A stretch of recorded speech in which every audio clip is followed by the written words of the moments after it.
साथियों 100 क्वेश्चंस की सीरीज में ये सेट 2 है। आइए शुरू किया जाए। ग्रहों की गति संबंधी नियम। ग्रहों की गति संबंधी नियम किसने दिया था? केपलर ने दिया था। ग्रहों संबंधी नियम केपलर ने दिया था। किए गए कार्य की गति को कौन मापता है? तो वह साथियों शक्ति, मतलब कि कार्य बटा समय। किए गए कार्य की गति को शक्ति मापता है। शक्ति का मात्रक जूल प्रति सेकंड। यहाँ से अगर देखें तो शक्ति बराबर किया गया कार्य बटा समय, और कार्य का मात्रक जूल और समय का सेकंड का मात्रक समय। इसी जूल प्रति सेकंड को ही वाट कहते हैं, वाट। नेक्स्ट एक क्वेश्चन है साथियों कि न्यूमेरिकल एक वस्तु 4 मीटर प्रति सेकंड के एक समान वेग से आगे बढ़ रही है। जिसकी गतिज ऊर्जा जिसकी गतिशील या गतिज ऊर्जा 120 जूल है, उसमें द्रव्यमान खोजें। तो ये आपको सॉल्व करना है। गतिशील ऊर्जा या गतिज ऊर्जा K equal to half mv square ये होता है। ये 120 दी गई है, द्रव्यमान निकालना है, और v की वैल्यू क्या दी गई है? 4 मीटर पर सेकेंड। ये वैल्यू आप यहाँ रख देंगे तो m की वैल्यू निकलेगी 15 किलोग्राम। नेक्स्ट है साथियों कि ये डॉट डॉट है डैश कि किस ऊर्जा में 2 प्रकार की ऊर्जा होती है? तो वो है यांत्रिक ऊर्जा। मतलब कि यांत्रिक ऊर्जा में 2 प्रकार की ऊर्जा होती है। एक है साथियों गतिज ऊर्जा, दूसरी स्थितिज ऊर्जा। मतलब कि प्रत्येक ऊर्जा चाहे गतिज हो चाहे स्थितिज हो, ये यांत्रिक ऊर्जा है। और यांत्रिक ऊर्जा 2 है, गतिज ऊर्जा और स्थितिज ऊर्जा। नेक्स्ट क्वेश्चन है,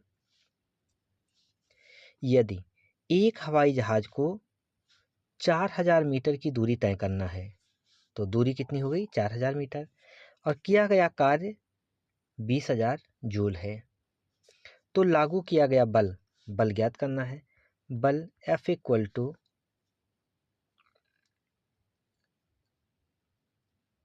कार्य बराबर बल गुणे बल की दिशा में विस्थापन।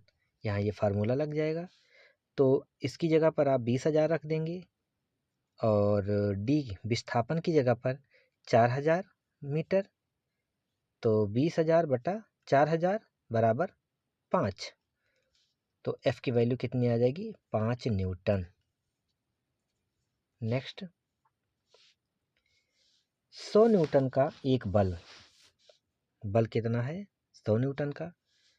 F बराबर 100 न्यूटन। 50 किलोग्राम द्रव्यमान की एक वस्तु पर द्रव्यमान 50 किलोग्राम इस पर लगाया जाता है, तो उत्पन्न होने वाले त्वरण की गणना करें। F equal to m into a, ये फार्मूला रख देंगे। F की वैल्यू 100 दी गई है और द्रव्यमान दिया गया है 50 किलोग्राम। तो ए की वैल्यू निकल जाएगी 100 बटा 50 बराबर 2। तो इस तरह से त्वरण की वैल्यू आएगी 2 मीटर प्रति सेकेंड स्क्वायर। नेक्स्ट है, भूमध्य रेखा पर एक वस्तु रखी गई है, तो उसी की बात की जा रही है कि भूमध्य रेखा पर रखी वस्तु का भार शून्य हो जाएगा। किस कंडीशन में शून्य होता है? यदि पृथ्वी अपनी वर्तमान कोणीय चाल से 17 गुना अधिक चाल से घूमने लगे। वर्तमान चाल जो भी है उस कोणीय चाल, साथियों वर्तमान चाल पृथ्वी की जो कोणीय चाल होती है वो 7.27 गुणे 10 की घात -5 रेडियन पर सेकेंड इतनी होती है। पृथ्वी की वर्तमान कोणीय चाल 7.27 गुणे 10 की घात -5 रेडियन पर सेकेंड। और अगर इस चाल का 17 गुना कर दिया जाए तो वस्तु उस भूमध्य रेखा पर रखी किसी भी वस्तु का भार शून्य हो जाएगा, अर्थात भारहीनता की स्थिति उत्पन्न हो जाएगी भूमध्य रेखा पर। किस कंडीशन में भारहीनता की वस्तु कंडीशन उत्पन्न होगी? यदि कोणीय चाल 17 गुना बढ़ा दिया जाए, पृथ्वी की कोणीय चाल 17 गुना बढ़ा दिया जाए। पृथ्वी की कोणीय चाल 7.27 गुणे 10⁻⁻5 रेडियन पर सेकेंड है और कक्षीय चाल 30 मीटर पर सेकेंड है पृथ्वी की। मतलब कि पृथ्वी अपनी कक्षा में 30 किलोमीटर प्रति सेकंड जाती है, 30 किलोमीटर एक सेकंड में। नेक्स्ट, जब लिफ्ट ऊपर की ओर जाती है तो लिफ्ट में स्थित पिंड का भार कैसा होता है? जब साथियों लिफ्ट में ऊपर की ओर जाएगी तो पिंड का भार बढ़ा हुआ प्रतीत होगा, और जब नीचे की ओर लिफ्ट आए तो लिफ्ट में स्थित पिंड का भार घटा हुआ प्रतीत होता है, और जब एक समान त्वरण से नीचे आए तो भार ना वास्तविक भार का एहसास होगा। नेक्स्ट, इसी प्रकार से आप देखें तो जब लिफ्ट एक समान वेग से ऊपर या नीचे गति करती है तो लिफ्ट में स्थित पिंड के भार में कोई परिवर्तन प्रतीत नहीं होता। यदि उतरते समय, लिफ्ट की कंडीशन एक और भी है, यदि उतरते समय लिफ्ट की डोरी टूट जाए तो वह एक मुक्त पिंड की भांति नीचे गिरती है। ऐसी स्थिति में लिफ्ट में स्थित पिंड का भार शून्य हो जाता है, भारहीनता की कंडीशन उत्पन्न हो जाती है। एक कंडीशन और है कि यदि लिफ्ट में नीचे उतरते समय लिफ्ट का गुरुत्वीय त्वरण g से अधिक हो जाए तो लिफ्ट में स्थित पिंड उसकी फर्श से उठकर छत से जा लगेगा। लिफ्ट में स्थित पिंड छत से कब लगेगा? जब लिफ्ट का त्वरण गुरुत्वीय त्वरण से अधिक हो जाए, इस कंडीशन में हो जाता है। तो इस प्रकार से लिफ्ट की गति आप समझ गए होंगे। नेक्स्ट, प्रत्येक ग्रह सूर्य के चारों ओर एक दीर्घवृत्ताकार कक्षा में चक्कर लगाता है और सूर्य ग्रह की कक्षा के एक फोकस पर होता है। ये कैसा, किसका नियम है? ये केपलर का प्रथम नियम है।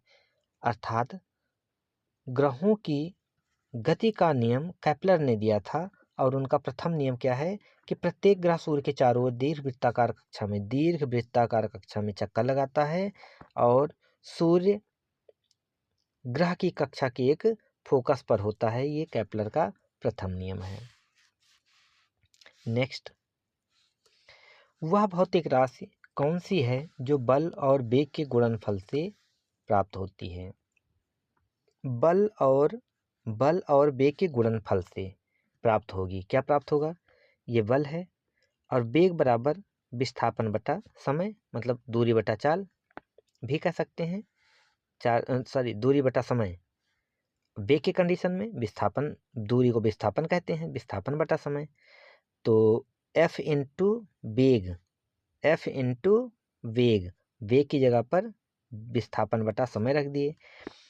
आप जानते हैं कि कार्य बराबर बल गुणे बल की दिशा में विस्थापन, तो FD को कार्य लिख दिया गया और इस T को यहाँ पहले यथावत रख दिया गया। तो कार्य बटा समय क्या होता है? ये साथियों शक्ति होता है। शक्ति बराबर कार्य बटा समय। इस तरह से आप क्वेश्चन पर आए तो बल और वेग के गुणनफल से क्या प्राप्त होता है? शक्ति प्राप्त होती है। नेक्स्ट क्वेश्चन है कि निम्न में से कौन सा कथन सही है? पहला, एक लड़का है, वो कमरे के दीवार को धक्का दे रहा है। लड़का कमरे की दीवार को धक्का दे रहा है। दूसरा, और इसमें पता क्या करना है, किए गए कार्य का उदाहरण कौन सा नहीं है, मतलब कि कौन सा उदाहरण, किस उदाहरण में कार्य नहीं हो रहा है। पहला, लड़के का कमरे की दीवार पर धक्का देना, इसमें कार्य नहीं किया गया कि किया गया। दूसरा, सतह पर पड़े कंकड़ पर दबाव डालना, सतह पर अगर कोई कंकड़ पड़ा है उसको दबा दें, ये कार्य किया गया कि नहीं। कोई लड़की है, उसके द्वारा ट्रॉली बैग खींचना, या फिर किताब को किसी ऊंचाई तक उठाना। तो साथियों इसमें देखिए जो ऑप्शन ए है कि लड़के का कमरे की दीवार को धक्का देना, इसमें कोई कार्य नहीं किया गया। बल तो लगाया गया। बल का मतलब कि वह निकाय जो किसी वस्तु की स्थिति में परिवर्तन कर देता है, परिवर्तन करने का प्रयास करता है। इसका मतलब बल तो लगाया गया दीवार में, लेकिन कार्य किया गया कि नहीं, इसके लिए आप जानते हैं, अभी पढ़ चुके पहले कि कार्य बराबर बल गुणे बल की दिशा में विस्थापन। यहाँ पर दीवार को धक्का तो दिया गया लेकिन विस्थापन हुआ नहीं, दीवार यथावत है। इस वजह से कोई विस्थापन नहीं हुआ तो कार्य भी नहीं हुआ। इस वजह से आप देखें तो ऑप्शन ए सत्य है।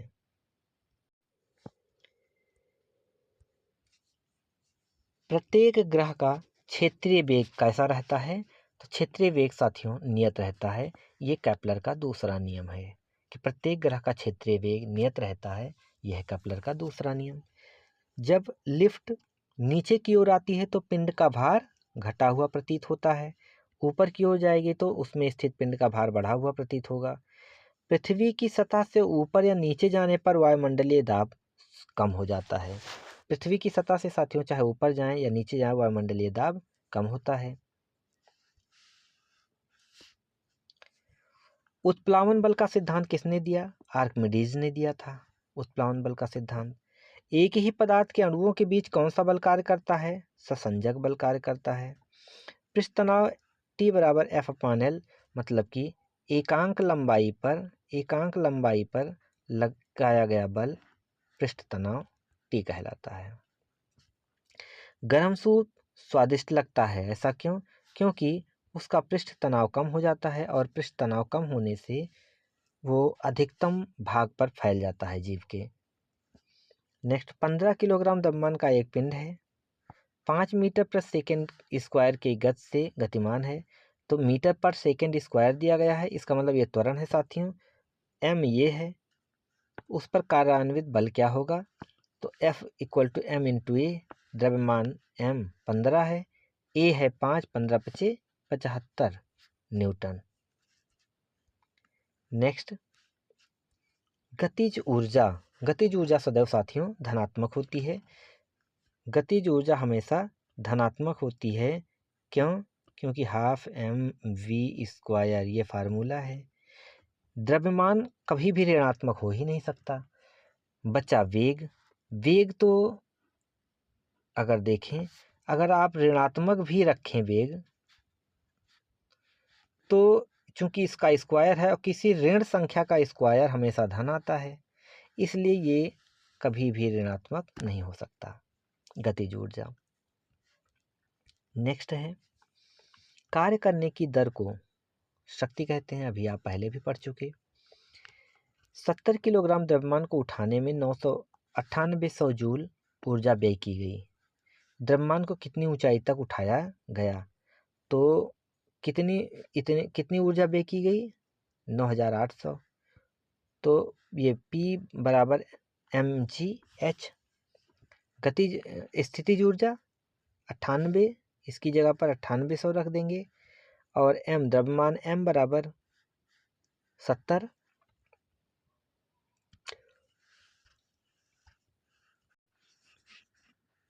g की वैल्यू आप जानते ही हैं, 9.8 मीटर पर सेकेंड स्क्वायर, या फिर 10 भी रख दें। तो इस तरह से यहाँ पर जो कितनी ऊंचाई तक उठाया गया ऊंचाई आएगी, वो यहाँ आप ये वैल्यू पुटअप कर दें, P = mgh। तो ऊंचाई आएगी 14 मीटर। इतने मीटर तक उठाया गया था उस वस्तु को। नेक्स्ट, यदि बल लगाने से कोई कार्य न हो रहा हो तो बल तथा विस्थापन के बीच का कोण कितना होगा? कार्य बराबर बल गुणे बल की दिशा में विस्थापन इंटू cos थीटा। cos 90 की वैल्यू 0 हो जाती है, 0 × FD बराबर 0। तो कोई कार्य नहीं किया जा रहा है, इसका मतलब कि वो वस्तु 90 डिग्री पर उठाई जा रही है, इसलिए कोई कार्य नहीं हो रहा है। पहाड़ से लुढ़कती हुई वस्तु में कौन सी ऊर्जा होती है साथियों? तो पहाड़ पर अगर आप ऊंचाई पर लेके चले जाएं तो स्थितिज ऊर्जा तो वैसे ही उसमें आ जाती है कि अपनी विशेष स्थिति के कारण वो लुढ़केगी, और लुढ़कना प्रारंभ कर दी तो गतिज ऊर्जा भी उसमें प्रारंभ हो जाती है। इस प्रकार से पहाड़ से लुढ़कती हुई वस्तु में गतिज और स्थितिज ऊर्जा दोनों होती है। एक पिंड जिसका द्रव्यमान 2 किलोग्राम है, एक दूसरा पिंड बी जिसका द्रव्यमान 3 किलोग्राम है, एक दूसरे की ओर 4 मीटर प्रति सेकंड से 2 मीटर प्रति सेकंड के वेग से बढ़ रहे हैं, तो उनमें एक दूसरे से टक्कर के समय प्रत्यास्थ संघट्ट क्या होगा? तो संघट्ट साथियों हमेशा विपरीत दिशा में होता है। संघट्ट विपरीत दिशा में होता है।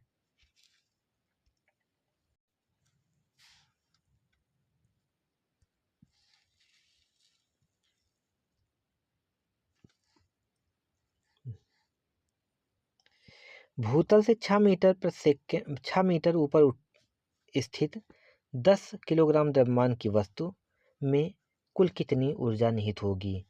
तो भूतल से कोई वस्तु ऊपर उठाई गई है, इसका मतलब कि उसमें स्थितिज ऊर्जा है। स्थितिज ऊर्जा ही पूछ रहा है। एम की वैल्यू 10 किलोग्राम, जी की वैल्यू 9.8 और एच की वैल्यू 6 मीटर है। तो तीनों आप मल्टीप्लाई कर लें। मल्टीप्लाई करने के बाद आप देखेंगे कि इसका आंसर 588 जूल आया। नेक्स्ट है साथियों, एक पिंड है जिसका द्रव्यमान m है, दूसरा 9m है, दो द्रव्यमान है और एक निकाय ये समान गतिशील ऊर्जा के साथ स्थानांतरित हो रहे हैं।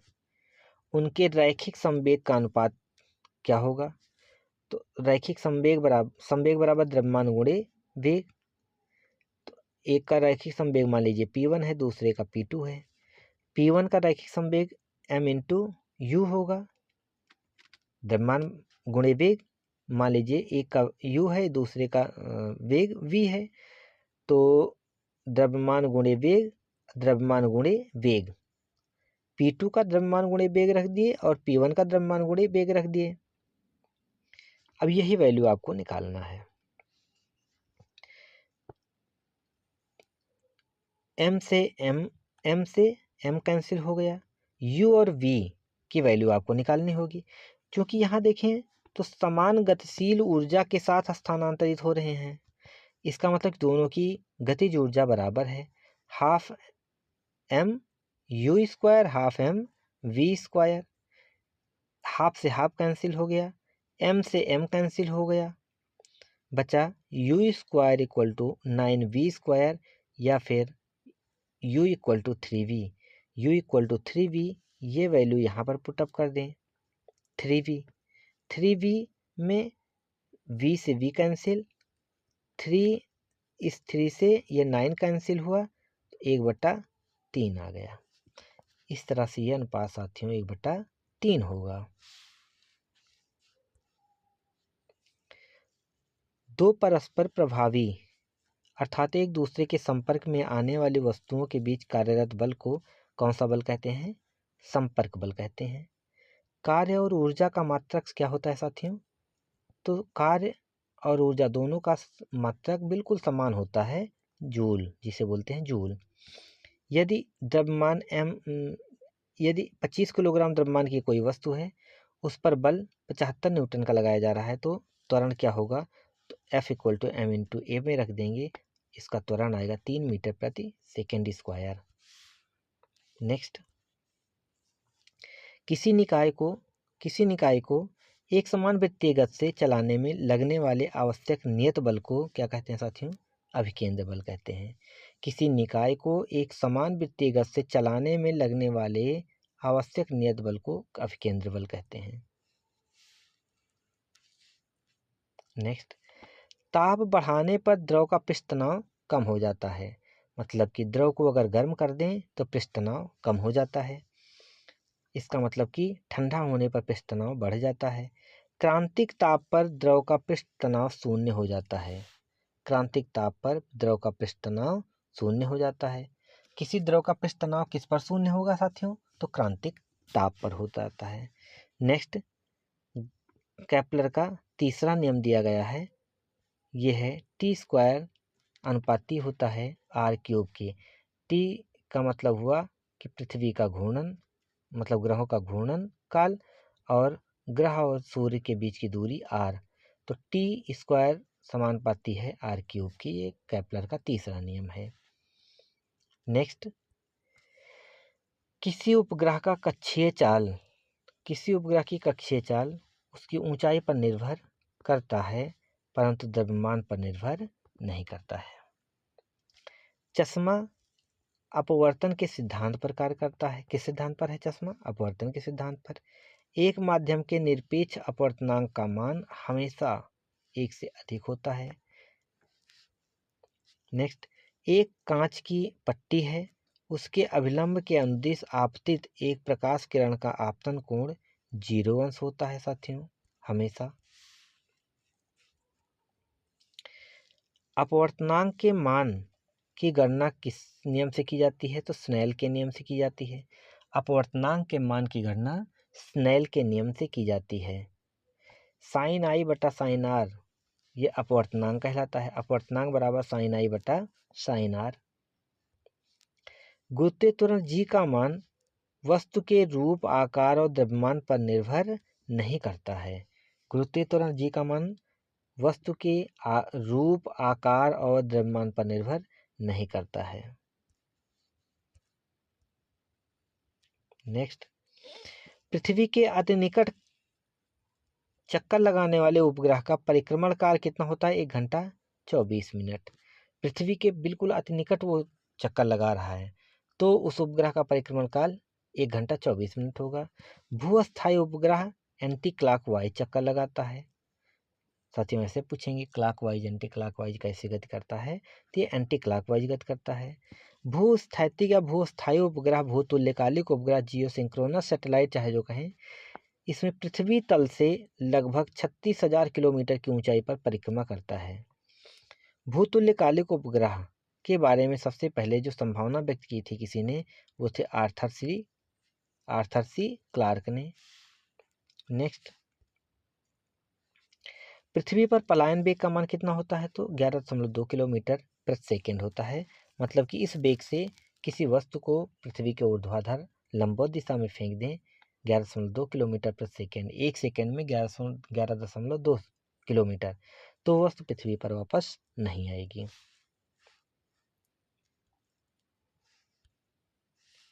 नेक्स्ट,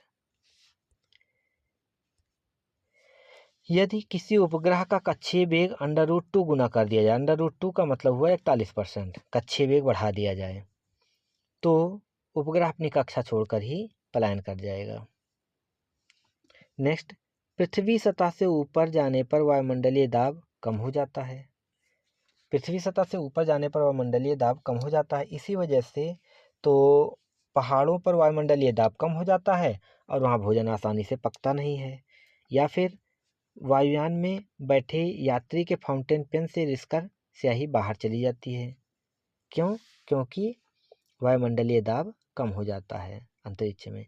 वायुमंडलीय दाब साथियों मापा जाता है जो है बैरोमीटर से। घरेलू प्रयोजनों में अगर कोई एसी आपूर्ति की आवृत्ति होती है, घरेलू प्रयोजनों में ये अल्टरनेट करंट की आवृत्ति कितनी होती है? 50 हर्ट्ज। शरीर के अंदर उत्पन्न दुर्लभ चुंबकीय क्षेत्र का उपयोग करके शरीर के विभिन्न भागों की छवियां प्राप्त करने की प्रक्रिया को MRI स्कैन कहते हैं, MRI। नेक्स्ट, परमाणु वह सूक्ष्मतम कण है जो रासायनिक अपक्रिया में भाग लेते हैं लेकिन स्वतंत्र नहीं रह सकते हैं।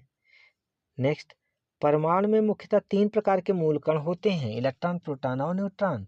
मुख्यतः यही 3 ही कण हैं जिनमें नाभिक में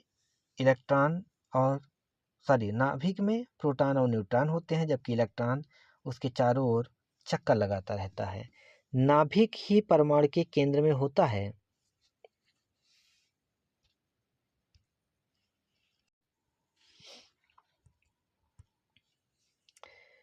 परमाणु में मुख्यतः 3 मूल कण हैं, इलेक्ट्रॉन, प्रोटॉन और न्यूट्रॉन। नाभिक परमाणु के केंद्र में होता है। नाभिक में प्रोटॉन न्यूट्रॉन होते हैं, इलेक्ट्रॉन नाभिक के चारों ओर चक्कर लगाता है। परमाणु में प्रोटॉनों और इलेक्ट्रॉनों की संख्या बराबर होती है। प्रोटॉनों और इलेक्ट्रॉनों की संख्या बराबर होती है, लेकिन इनके आवेश विपरीत होते हैं, इसलिए परमाणु उदासीन होता है। संख्या बराबर है, चिन्ह विपरीत है। नेक्स्ट, पृथ्वी के अति निकट चक्कर लगाने वाले उपग्रह का कक्षीय चाल कितना होता है? तो 8 मीटर प्रति सेकंड। कक्षीय चाल 8 मीटर प्रति सेकंड है। परिक्रमण काल 1 घंटा 24 मिनट होता है। नेक्स्ट, उपग्रह का परिक्रमण काल बराबर कक्षा की परिध बटा कक्षीय चाल। परिक्रमण काल बराबर कक्षा की परिध बटा कक्षीय चाल। किसी बैरोमीटर का पाठ्यांक जब अचानक नीचे गिरता है तो आंधी आने की संभावना होती है। जब धीरे धीरे नीचे गिरता है तो वर्षा। जब धीरे धीरे ऊपर चढ़ जाए तो मौसम साफ रहेगा, दिन साफ रहेगा। एक बैरोमीटर के पीतल का पैमाना 0 डिग्री ताप पर शुद्ध पाठ्यांक देता है, 0 डिग्री ताप पर। नेक्स्ट, बैरोमीटर को वायुदाब मापी भी कहा जाता है।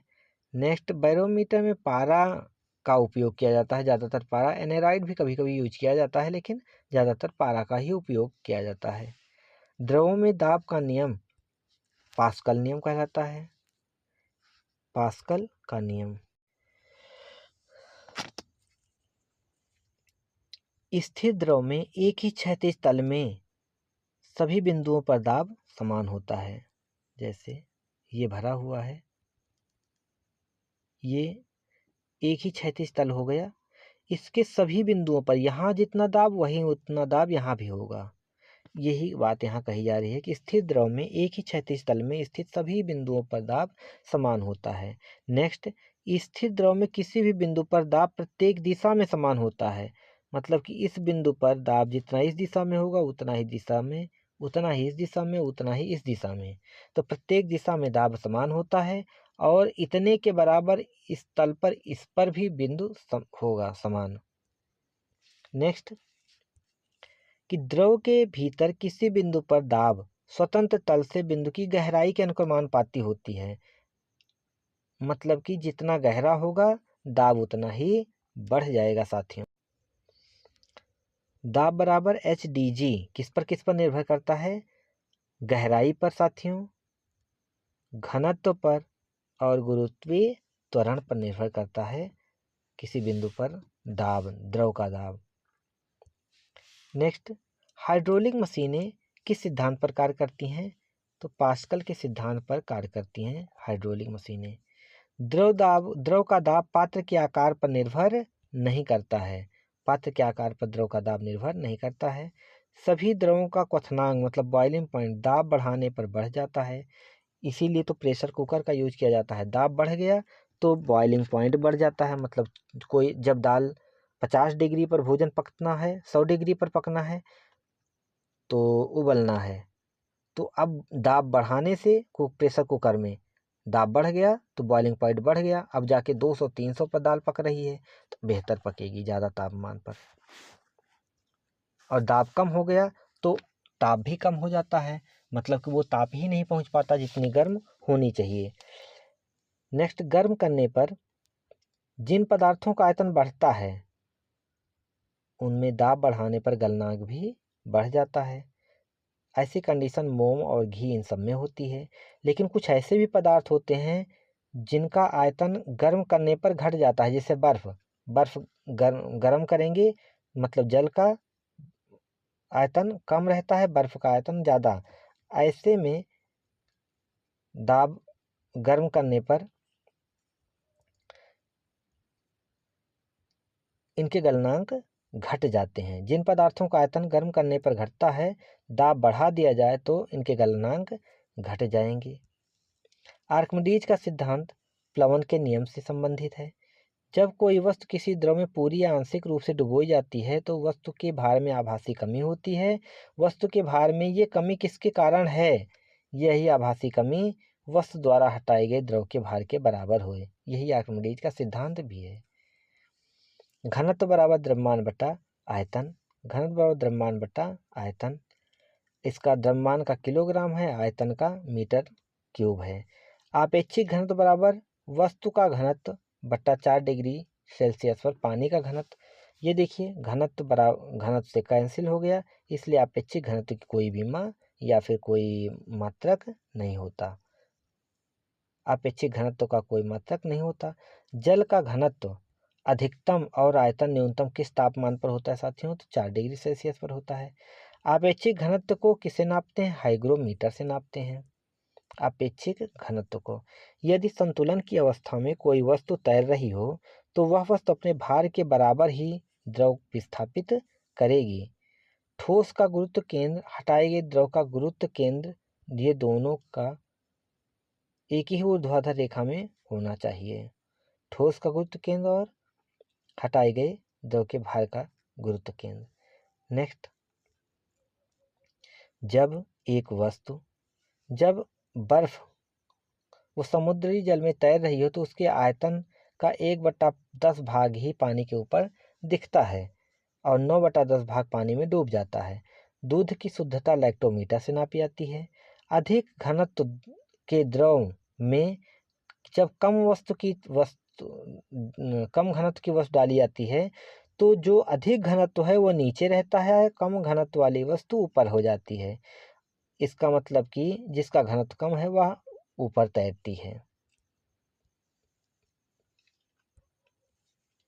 यदि किसी बर्तन में भरे पानी में बर्फ तैर रही हो और धीरे धीरे बर्फ पूरी तरह से पिघल जाए तो पानी का तल कभी उसमें बढ़ेगा नहीं, वैसे ही रहेगा।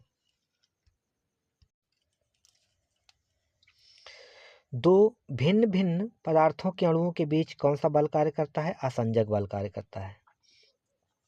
आसंजक बल के कारण ही एक वस्तु दूसरे वस्तु से चिपकती है। एक ही पदार्थ के अणुओं के बीच में ससंजक बल कार्य करता है, जबकि दो भिन्न भिन्न पदार्थों के बीच के अणुओं के बीच आसंजक बल। और जब आसंजक बल का मान ज़्यादा होता है तभी वो वस्तु दूसरे वस्तु से चिपकती है। मतलब कि पानी के बीच में कौन सा बल कार्य करेगा? ससंजक बल। पानी और आप जब हम नहाते हैं तो हम दोनों के बीच में कौन सा बल कार्य कर रहा है? आसंजक बल। अगर आसंजक बल पानी के ससंजक बल से ज़्यादा है तभी हम आप भीगेंगे, अन्यथा भीग नहीं पाएंगे। नेक्स्ट, शराब बनाने में यीस्ट का उपयोग किया जाता है। यीस्ट मीन्स खमीर का उपयोग किया जाता है। उस प्रक्रिया का नाम क्या है जिसके कारण जीवित कोशिकाओं को अल्प परासारी विलयन में रखने पर उसके आकार और आकृति में परिवर्तन होने लगता है? इस प्रक्रिया को बोलते हैं परासरण। यदि किसी एसी जनरेटर मतलब अल्टरनेटिंग करंट है तो वो जनरेटर के आर्मेचर को तेजी से घुमाया जाए तो प्रेरित विभवांतर पर क्या प्रभाव पड़ेगा? बढ़ जाएगा। प्रेरित विभवांतर बढ़ जाएगा। नेक्स्ट, प्रत्यावर्ती धारा अल्टरनेटिव करंट में धारा की दिशा तथा परिमाण समय के साथ साथ क्या होते हैं? बदलते रहते हैं। इस तरह से तो एसी में धारा की दिशा और परिमाण बदलते रहते हैं। विभक्त वलय का उपयोग करके विद्युत मोटर में धारा की प्रवाह को उत्क्रमित कर दिया जा सकता है, उल्टा कर दिया जा सकता है। किसका यूज करके? विभक्त वलय का यूज करके। विभक्त वलय का यूज करके प्रवाह की दिशा को धारा के प्रवाह की दिशा को विद्युत मोटर में उत्क्रमित किया जा सकता है। एक विद्युत ट्रांसफार्मर विद्युत चुम्बकीय प्रेरण के सिद्धांत पर कार्य करता है। ट्रांसफार्मर किस सिद्धांत पर कार्य करता है? विद्युत चुम्बकीय प्रेरण के सिद्धांत पर। खूब पूछा गया साथियों। एसी और डीसी दोनों में मुख्य अंतर क्या है? तो एसी मोटर है तो इसमें विद्युत चुंबक होता है, जबकि डीसी में अस्थायी चुंबक होता है। एसी में विद्युत चुंबक, डीसी में अस्थायी चुंबक। घरों और उद्योगों में उपयोग हेतु अत्यधिक परिमाण की विद्युत धारा उत्पन्न करने के लिए विद्युत जनरेटर का यूज किया जाता है, विद्युत जनित्र का। नेक्स्ट,